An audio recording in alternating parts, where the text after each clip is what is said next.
Hello, and thanks for tuning in again this week. This has been a difficult week around the world.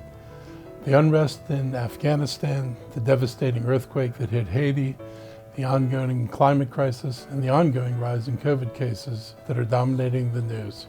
Many of you may have friends or family that have been directly or indirectly affected by these events, and my thoughts are with you as you deal with these challenges. Here at home, the number of COVID cases continues to be at a level of concern. We remain a community with substantial transmission of the virus, according to the CDC. This means the indoor mask mandate remains in effect in Montgomery County. Hospitalizations and deaths continue to be primarily impacting people who are unvaccinated. At the same time, we continue to vaccinate more individuals, more than 5,000 this past week, especially people aged 16 to 39, which is good news. And more people are getting tested. Testing is important, but getting vaccinated, of course, is the best way to stop the spread of the virus. With school starting on August 30th, we must do everything we can to protect our students, parents, and staff from the virus. We need to reduce the opportunity for outbreaks in our schools. So if you're returning from vacation, whether you're vaccinated or not, please get tested.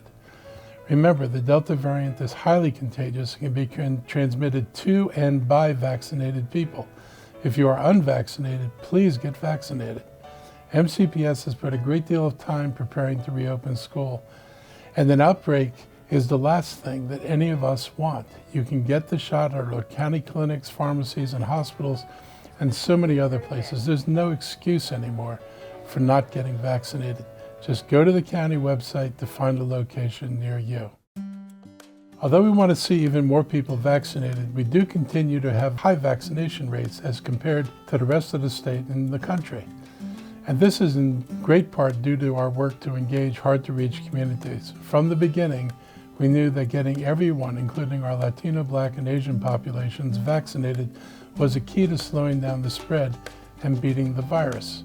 One of the most important things was many people in this community worked on the front lines. And being on the front lines meant they had the most contact with people who came in as customers and the most contact back in their communities. So stopping the spread and getting people vaccinated on the front lines was important to limiting the spread in the rest of the community. And so we've developed a close collaboration with our community partners. As a result, Montgomery County's vaccination rate of our eligible population is 25 percentage points higher than the national average. And our Latino population is actually vaccinated 10% higher than our white residents. Last Saturday, I appeared on MSNBC's American Voices to talk about our successful outreach campaign in the Latino community. It is likely in large part due to our successful marketing campaign featuring Abuelina and her family. Abuelina and our other outreach efforts show the importance of investing in culturally appropriate communications and outreach. We've learned from this effort, and we will continue to leverage our relationships with community groups now and post-pandemic. In another win for equity, I was extremely proud to attend the launch of a community solar project for low and moderate income residents. HOC owns Paddington Square Apartments, and they were able to install a major community solar project here, and they did it without displacing tenants while giving them access to renewable energy. A project like this will be a model for more to come. Our hope is to blanket the county with apartment complexes with community solar, and this project can be that model. This is a win for the tenants in the apartments and a win for the environment. Since the pandemic started, my administration has carefully monitored and maintained the county's strong financial position. We were conservative in our projections and estimates as we implemented spending and savings plans over the last 16 months.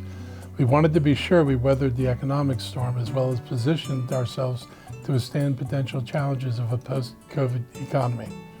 Our efforts were rewarded this week when all three financial rating agencies once again gave Montgomery County a AAA rating. Montgomery County continues to be one of the most financially stable jurisdictions in this nation. We are one of only 49 counties in the country with a AAA rating, and that is out of 3,000 counties in the country. A AAA bond rating is like having a really good credit score. It enables the county to sell long-term bonds at the most favorable rates, which saves the county taxpayers millions of dollars. We've earned AAA ratings for almost 50 years now. I'm proud that we were able to maintain this financial strength even during the pandemic. I want to thank the Office of Management and Budget, the Finance Department, and the County Council for their commitment to excellence and ensuring that this county continues to be one of the most stable jurisdictions in the country.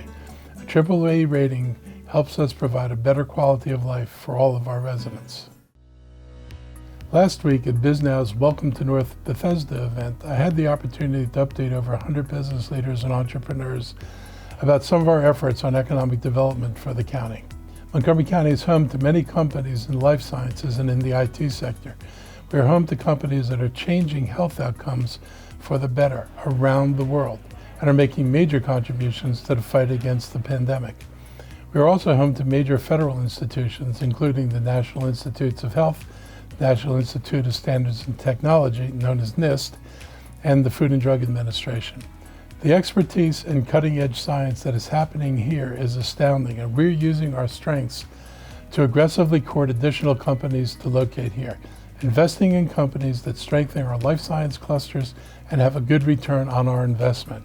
We have also done tremendous work in permitting and procurement to make doing business here in the county more straightforward and efficient. And through our recent preference for local business procurement, we've increased spending with local businesses by 20% in just 1 year.